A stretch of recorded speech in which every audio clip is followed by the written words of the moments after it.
ஈசான்ய மூலை காலி இடமாக இருப்பதே நல்லதா? வீட்டை வாஸ்து சாஸ்திரம் படி கட்டுவதற்கு இந்த 8 திசைகளும் கவனத்தில் எடுத்துக்கொள்ள கூடியதாக இருக்கிறது. இதில் வடக்கு திசைக்கும் கிழக்கு திசைக்கும் இடையில் இருக்கும் வடகிழக்கு திசை அல்லது ஈசான்ய திசை ஆகும். இந்திய புராணங்கள் மற்றும் வாஸ்து சாஸ்திரத்தின்படி குபேரன் இருக்கும் வடக்கு திசை செல்வத்தையும் ஆதித்தன் இருக்கும் கிழக்கு திசை அறிவையும் குறிக்கின்றன. வாஸ்து புருஷ மண்டலத்தில் 8 திசைகளுக்கும் அதிபதியான தேவர்கள் அட்டதிக்குப்பாளர்கள் எனப்படுகின்றார்கள்.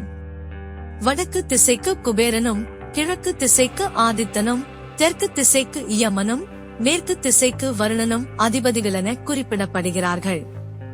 வடமேற்கு, வடகிழக்கு, தென்கிழக்கு, தென்மேற்கு ஆகிய திசைகளுக்கு முறையே வாயு, ஈசன், அக்னி, பித்ரு ஆகியோர் அதிபதிகள்.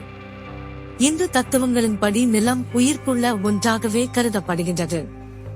ஒவ்வொரு கட்டிட மனையிலும் உள்ள இந்த உயிர்ப்பு சக்தியையே வாஸ்து புருஷன் என வாஸ்து சாஸ்திரம் உருவகப்படுத்துகின்றது. ஈசான்ய மூலை காலி இடமாக இருப்பதே நல்லது.